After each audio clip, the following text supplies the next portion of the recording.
From the Presidential Palace, Manila, Dateline Malacañang.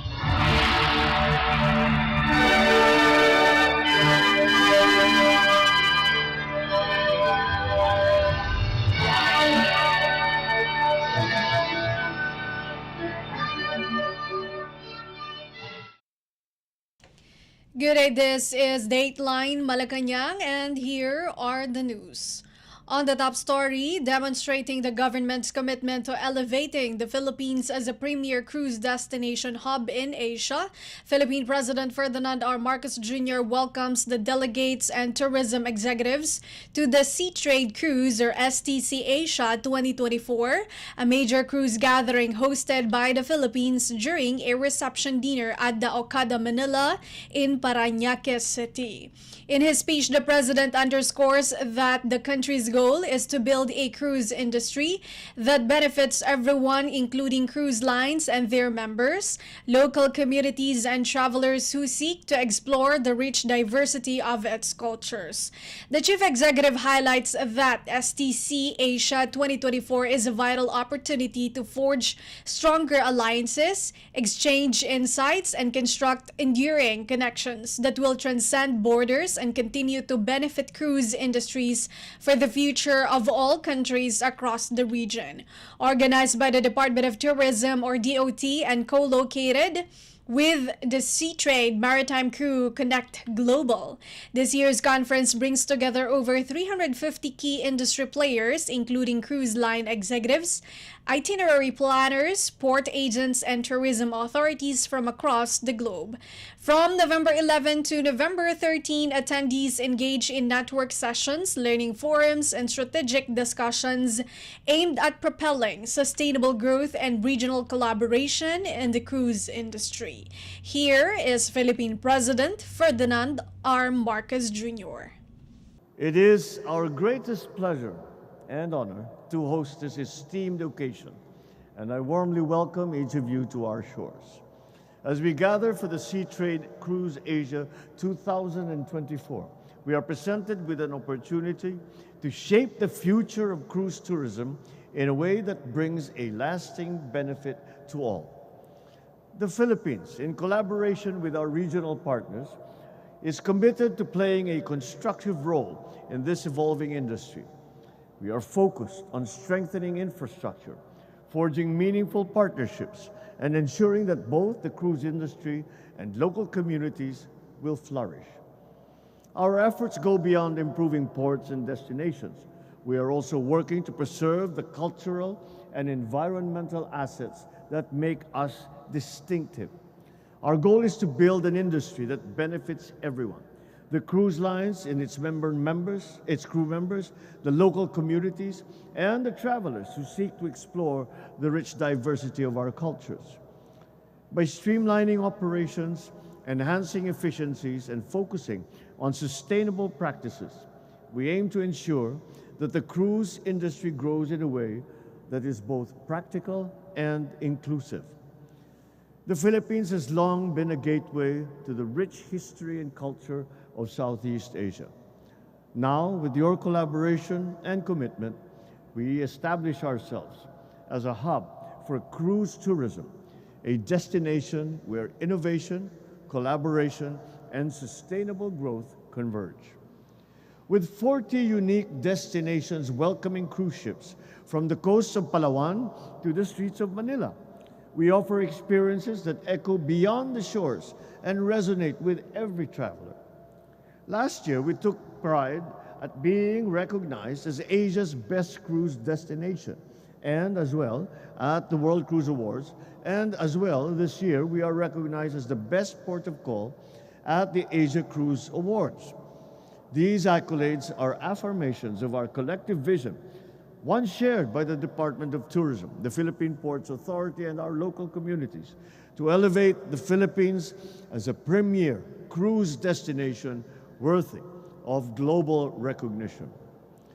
In line with our National Tourism Development Plan of 2023 to 2028, we have worked diligently to modernize our ports to enhance guest experiences and streamline entry processes. The recently launched cruise visa waiver program is just one example of how we are transforming our policies to welcome visitors with open arms and with open doors. In 2023, the Philippines welcomed 125 cruise calls across more than 30 destinations, a testament to the increasing confidence of the industry in our capabilities. To date, we anticipate 109 calls for 2024, with other confirmed schedules extending to 2027. Yet numbers alone do not tell the full story. What truly matters is the promise behind those numbers. The promise that each ship docking here brings a wave of opportunities for local economies, for artisans, for communities. The journey ahead will require all of us to work very hard together with dedication, foresight, and with purpose. As we continue to move forward with the same vision and determination that has brought us here today, I have no doubt that the Philippines will succeed in the global cruise tourism industry. Our goal does not end at welcoming more ships. We aim to create meaningful, lasting connections between travelers and our country. We strive for each cruise call to be a chance for passengers to step into our story, taste the richness of our cuisine, dance to the rhythms of our traditions, and carry beautiful memories of the Philippines back with them, memories that linger long after the journey ends. To the distinguished representatives of cruise lines, esteemed industry leaders, and valued partners, the Philippines extends a warm and earnest invitation to you to deepen our partnerships founded on the principles of shared success and mutual aspiration. This is an opportunity to forge stronger alliances, exchange insights, construct enduring connections that will transcend borders, and continue to benefit our industries for years to come. May your participation in the Sea Trade Cruise Asia 2024 be productive and enriching, and may the collaborations we foster here today chart a transformative course for our region's cruise industry. On behalf of the Filipino people, I extend a heartfelt welcome, and I accompany it with our expressions of deep gratitude.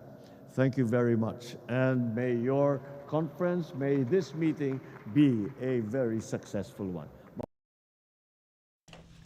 Philippine President Ferdinand R. Marcos Jr. Dateline Malacañang.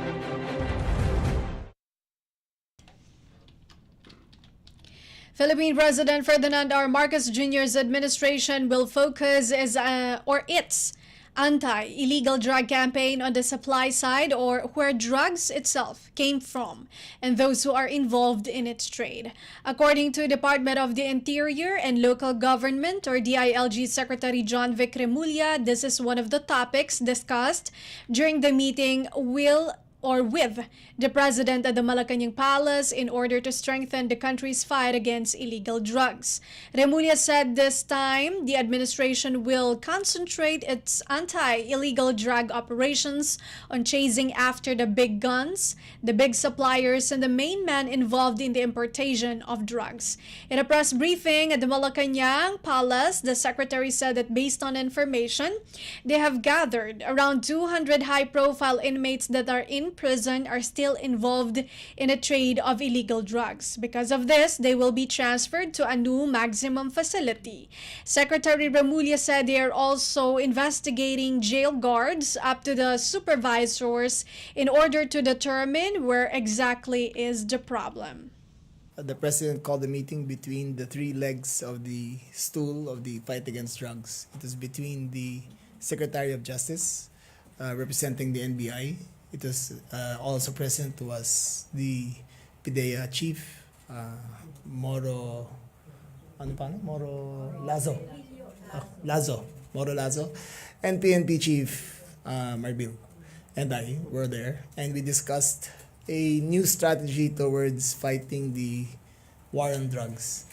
For the longest time, we have been concentrating on the consumption side, arresting them on street levels, arresting them on crimes they committed on the by bus.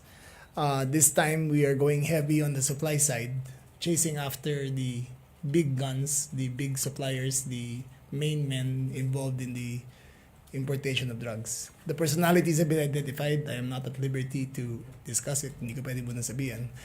But the meeting was about going after the supply side of drug war. The meeting ended well. It ended amicably. Today they met again at 1 o'clock. The meeting was between SOJ, the Chief PNP, and the Chief ng PDEA. Sila nag-usap po tungkol sa number one source ng drug trade is apparently still inside Muntinlupa jail. And they're taking proactive steps para ialis na yung mga high-value detainees sa loob ng Muntinlupa and setting up a maximum security facility somewhere in the Philippines. I think the operations will start pretty soon, and we should see a marked difference in the war against drugs here in the Philippines. Department of the Interior and Local Government Secretary John Vic Remulla. Dateline Malacañang. Meanwhile, Philippine Department of the Interior and Local Government or DILG Secretary John Vic Remulla on Tuesday lauded the Office of the Civil Defense or OCD for its effective preemptive evacuation of residents in areas along the path of Typhoon Nika. In a press briefing at the Malacañang in Manila, Remulla highlighted the collaborative efforts of the OCD and other agencies including the Departments of Public Works and Highways, National Defense and Social Welfare and Development with the DILG. The agencies were tasked to execute a rapid response plan for Nika and two more approaching tropical cyclones, Ophel and Pepito. He noted that 50 to 60% of the houses of the 8,000 affected families were completely destroyed by heavy rains and felled trees. Remulla also emphasized that without the local officials' insistence on proactive evacuation, there would have been more casualties. In response to reports regarding flooding in Tuguegarao City, Cagayan, Remulla clarified that the floodings was not caused by the release of water from dams, but due to water runoff from the mountains triggered by Nika. Dateline Malacañang.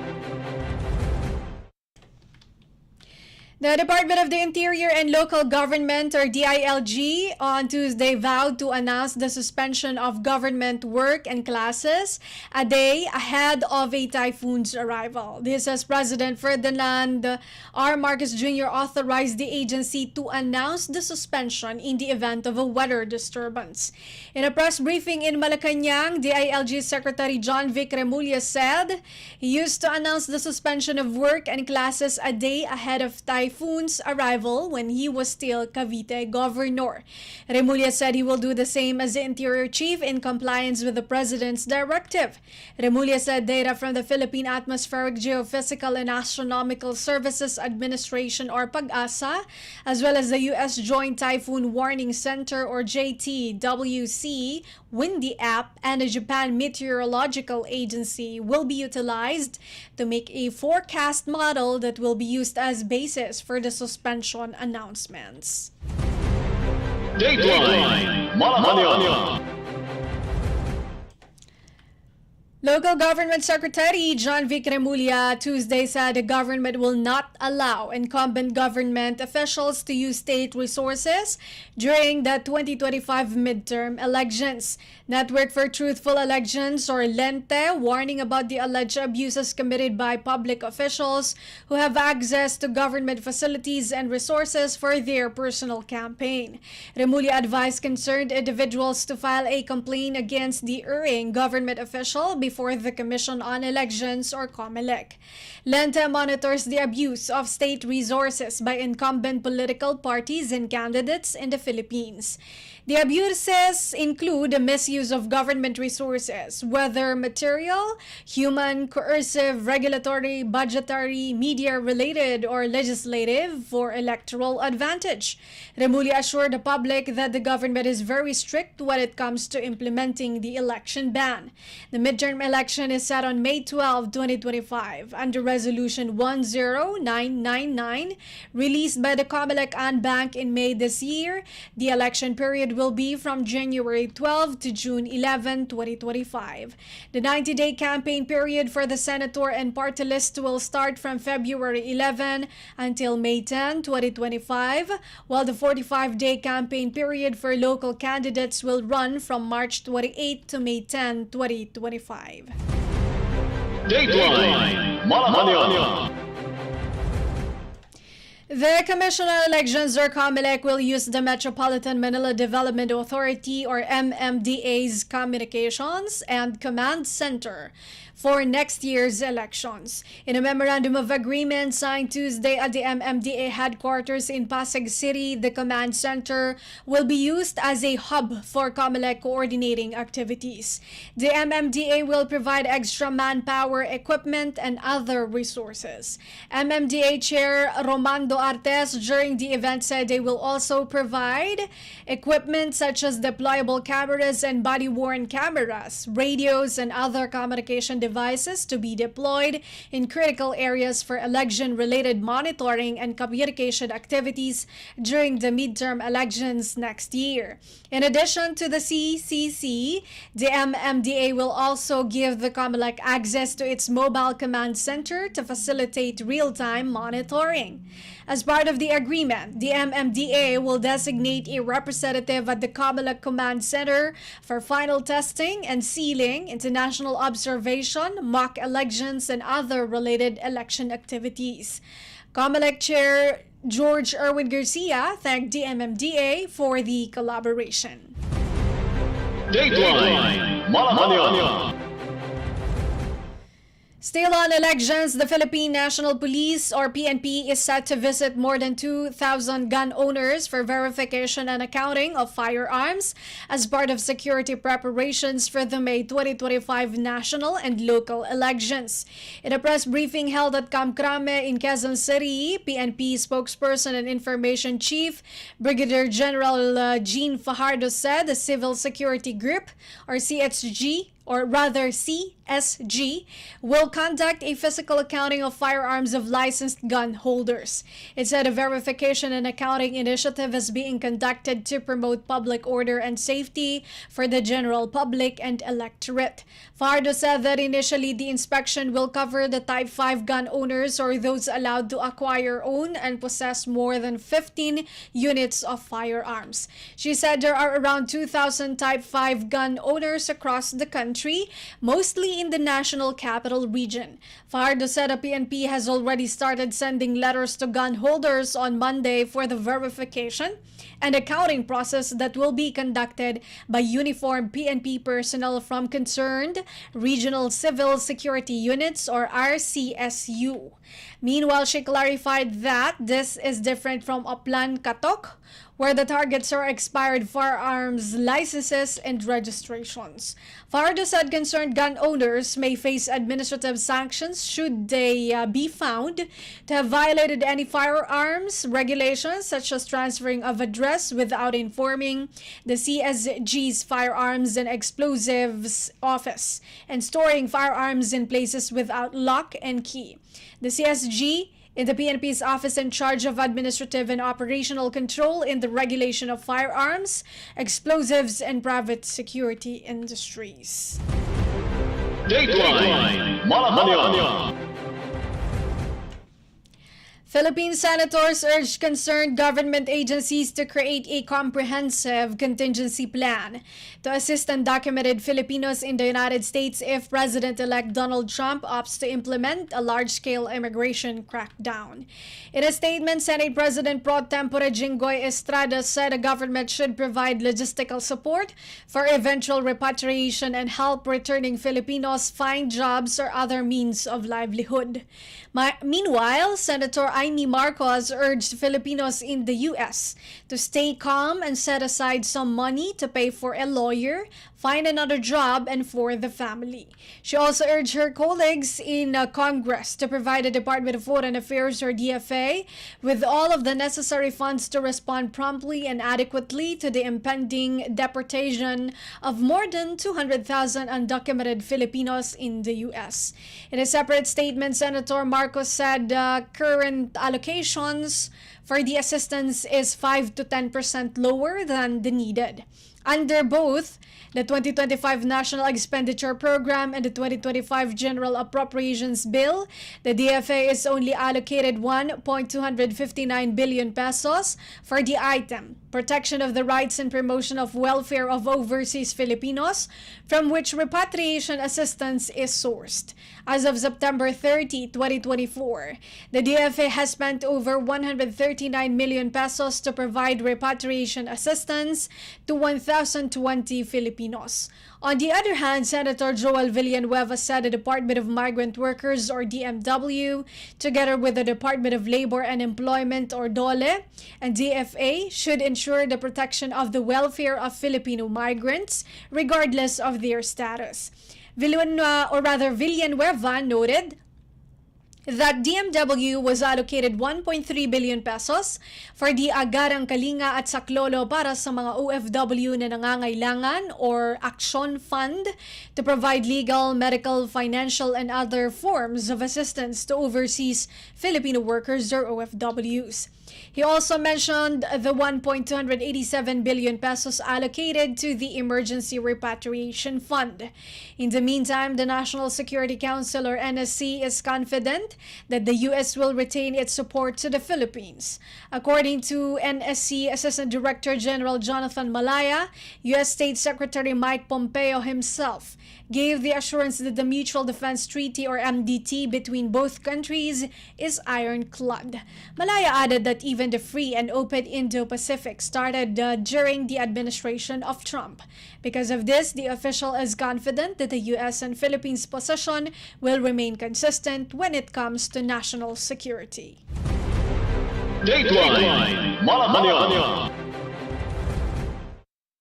Philippine President Ferdinand R. Marcos Jr.'s administration will be launching the Tara Nood Tayo infomercial to promote responsible viewership as part of its efforts to realize its vision for a bagong Pilipinas or New Philippines. A memorandum of agreement or MOA was signed on Tuesday for the production of the infomercial based on a Facebook post by the Presidential Communications Office or PCO. Signatories to the MOA were PCO Acting Secretary Cesar Chavez, Movie and Television Review and Classification Board MTRCB Chairperson Diorela Maria Soto Antonio, Philippine Information Agency or PIA Director General Catherine Chloe De Castro, and Assistant Secretary Jose Marcel Canlas from the Office of the Executive Secretary or OES. The PCO said that the Tara Nood Tayo infomercial seeks to endorse and encourage Filipinos to watch locally produced movies and television shows. Under the MOA, the campaign aims to create partnerships with various stakeholders in the media industry to raise public awareness of the Responsableng Panonood Tungo sa Bagong Pilipinas campaign. The Tara Nood Tayo infomercial also intends to empower the public to become responsible and informed adults for their children towards discerning viewership, to end that the Filipino family is able to determine the film and television entertainment it sees. The PCO said the infomercial will be shown in movie theaters prior to screening time and on television. The Tara Nood Tayo infomercial will also be uploaded on social media platforms, digital media, and traditional broadcast media. Dateline Malacañang. The Philippine government formally rejected the Chinese declared baselines and base points around the Bajo de Masinloc or BDM or Scarborough Shoal, the latest in Beijing's effort to reinforce its illegal seizure of the feature located well within the Philippine Exclusive Economic Zone or EEZ. Department of Foreign Affairs or DFA spokesperson Maria Teresita Daza said the DFA lodged a diplomatic protest on November 12. In a statement on Tuesday, the National Maritime Council or NMC said the baselines were drawn in violation of the Philippines' long-established sovereignty over the shoal throughout history and do not meet the criteria provided under the United Nations Convention on the Law of the Sea or UNCLOS. The NMC said straight baselines can only be used in accordance with the criteria and conditions provided in UNCLOS as explained in the 2016 Arbitral Award. The NMC reiterates that it has always had sovereignty and jurisdiction over Scarborough Shoal and that its maritime zones are consistent with international law and do not impinge on the sovereignty or jurisdiction of other states. The Chinese government announced its own baselines and corresponding base points around Scarborough Shoal on November 10, less than a week after it protested the new Philippine Maritime Zones Act. The Chinese Foreign Ministry said its declaration will lawfully strengthen its marine management over the area. China claims sovereignty over Scarborough Shoal, which it calls Huangyan Dao or Huangyan Island. In 2016, Arbitral Tribunal declared that the feature is a traditional fishing ground for many nationalities, including those in the Philippines, China, and Vietnam. Bajo de Masinloc, located 124 nautical miles of Zambales, is well within the 200 nautical miles or EEZ of the Philippines, over which the country has sovereign rights. The atoll is at least 472 nautical miles away from the nearest coast of China. Dateline Malacañang.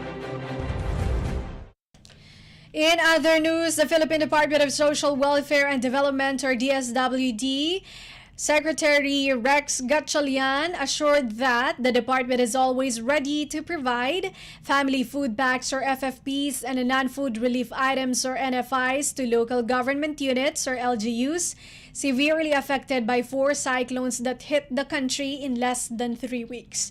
Gatchalian said the DSWD Disaster Response Management Group or DRMG had been ready even before the onslaught of severe tropical storm or STS Christine, international name Trami, the first of the 4 tropical cyclones that hit Bicol Region, Calabarzon, Cagayan Valley, Cordillera Administrative Region, and the Ilocos Region. The DBM is also set to release additional Quick Response Fund or QRF and the Assistance to Individuals in Crisis Situation or AICS as part of the DSWD's recovery efforts to provide cash aid to the affected families. He likewise thanked the Department of Labor and Employment or DOLE through the Tulong Panghanap Buhay sa Ating Disadvantaged Displaced Workers or TUPAD program for providing volunteers for the production of FFPs in the National Resource Operations Center or NROC in Pasay City. Gatchalian also recognized the Philippine Air Force or PAF, the Philippine Coast Guard or PCG, and the Philippine Navy for transporting FFPs and other needed relief goods through their air and naval assets. The Air Forces of Singapore, Malaysia, and Indonesia also did their share in helping airlift the relief goods to remote areas, including villages or barangays that became isolated due to landslides. Philippine President Ferdinand R. Marcos Jr. along with the DSWD chief earlier led the distribution of cash aid under the Presidential Assistance for Farmers, Fisherfolk, and Their Families or PAFFF in the Bicol and Calabarzon regions. After Christine dumped heavy rainfall that submerged Camarines Sur and several towns in Batangas province on October 24, 3 more tropical cyclones, Leon or Kongray, Marce or Yinxing, and Nika or Toraji pummeled northeastern Luzon. Another severe tropical storm, Ophel international name Usagi, is forecast to make landfall over the eastern part of Cagayan or Isabela province on Thursday. Dateline Malacañang. And that is all for today's Dateline Malacañang for Radyo Pilipinas World Service. This has been Bea Gaza-de Guzman. From the Presidential Palace, Manila, Dateline Malacañang.